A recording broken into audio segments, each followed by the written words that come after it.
Okay, we're going to talk about ballistic coefficient, and we're going to use the 40 Smith and Wesson Hydroshock line to explain how ballistic coefficient works. Basically, ballistic coefficient is how efficient the bullet is at conserving much of its initial starting muzzle velocity.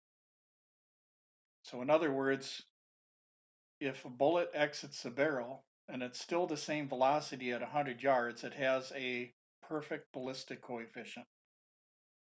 But when a bullet comes out of the barrel and it loses velocity, the more it loses velocity, the worse the ballistic coefficient. Every bullet has a different ability to keep its velocity or lose it rather fast, depending on its shape, weight, and different things like that. Now, typically, a heavier bullet is going to have a better ballistic coefficient, and I'm going to explain to you why that is, and I'm going to show you some interesting things that happen once you get out to longer range with different types of bullets. So what you see at muzzle as far as muzzle velocity, muzzle energy, it's impressive at muzzle, but what you really need to keep your eye on is what the bullet's doing at longer ranges because things change as the bullet goes longer range. So I want you to pay attention to three bullets, but one of them is the 165 grain Hydroshock. I wanted to get that one out of the way right away because the 165 grain Hydroshock was made to be a low pressure, low recoil um, round. It's a great hollow point, but its recoil is very, very manageable. It's soft and it's got the same pressure as kind of like your standard pressured 9 millimeter. So if you look here on the chart, it's only 352 foot-pounds when it should be somewhere up here, right about 425. Now they do have another line that's a much higher, but this one specifically, this blue line here, this is their low recoil 165 grain jacketed hollow point. It's just your standard Hydroshock, all of these are. It's just that they don't mark it on the side of the box, but it actually is a low recoil round. They just don't mark it that way on the box. So now that the 165 grain is out of the way, I want you to focus on three rounds right now. The top one, the red line, is the 155 grain. The green one is the 135 grain. And the pink one is 180 grain. Now, what you'll find at muzzle is a lot of times you'll have higher muzzle energy for the lightest rounds right at muzzle. And as you can see, it's true. The 155 has much higher muzzle energy than these other two right here. But if you'll notice, as you go out further distance, like 25 yards here, you'll notice something strange happens. The 135 grain that had more energy than the 180 grain is now equal to the 180 grain. So the 135 grain has lost so much energy at 25 yards that the 180 grain is catching up.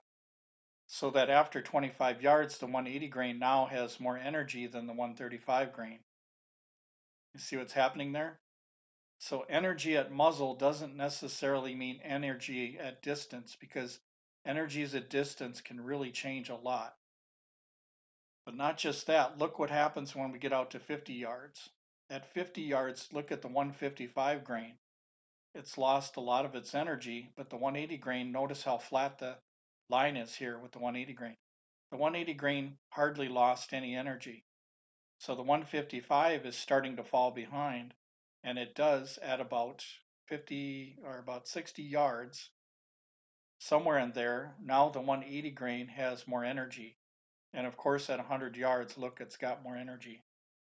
Now, what's interesting here is even though the 135 grain fell here, now the velocity, it's going to have a flatter shooting trajectory because this one's got a high velocity.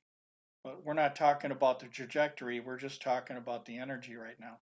But what's interesting is the low energy foot pounds 165 grain right here, the 165 grain Hydroshock. Notice that over time, compared to the 135 grain, notice over time at about, say, 80 yards, it's now got more energy than 135 grain at about 80 some yards. When the 135 grain started off at 432 foot pounds of energy, the 165 started off at 352 foot pounds of energy. So this explains how heavy rounds at longer distances, they have such a great ballistic coefficient that at longer distances they have more energy, even though the light ones start off having more energy. Heavier rounds just have a better ballistic coefficient. And if you notice these curves right here, the fastest dropping curves are always the lightest rounds. Like the 135 and the 155 here, notice that the curve is just dropping dramatically. Whereas the 165 and the 180 are heavier. Notice the curve. It doesn't drop as fast. It's more of a straighter line. And that's simply because of the weight, especially the 180 grain. Once again, the 180 grain started off at 400 foot pounds, and the 135 had more energy foot pounds, and the 155 had more energy foot pounds at start.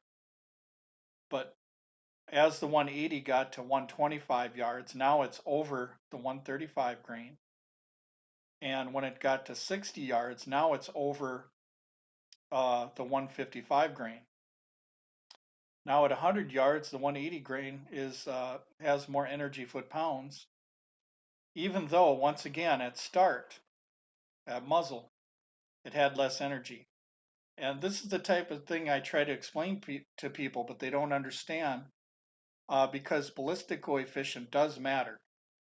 And this is one of the reasons why when a deer hunter goes deer hunting with the 357 Magnum, this is one reason why they use 180 grain jacketed hollow points or soft points, is because if you compare the 180 grain to the 125 grain, the 125 might start off having a higher energy foot pounds.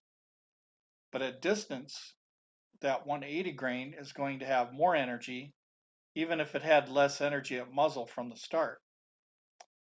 So it's something to consider. A lot of people didn't know that, but energy changes over distance, so that the light ones that really have a lot of energy right here at close ranges are not going to have high energy at long range. That's going to be your heavy rounds right here. So once again, these are all Federal Hydroshock. This is just your standard Federal Hydroshock, the 20, 30 years of the same round. The 180 grain, the 165, the 155, and the 135. Now, once again, the 165, the reason why this 165 grain isn't up here where it should be is because Federal purposely made the 165 grain a low recoil, low pressure, similar to a standard 9mm pressure 40 Smith & Wesson. And a lot of police departments were using this round here. But what they did is they still had the hollow point. It had a pretty wide mouth on it, so it was able to expand and penetrate despite the lower energy here. So you don't always need the high energy for bullet performance.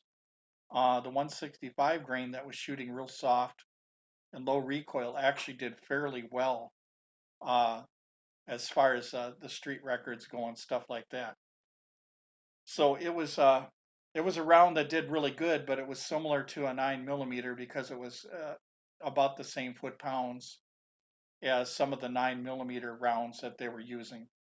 9mm will generally go plus P at about 360 foot pounds, but a lot of them warm 9mm rounds were close to 350 foot pounds here, like this 165 grain.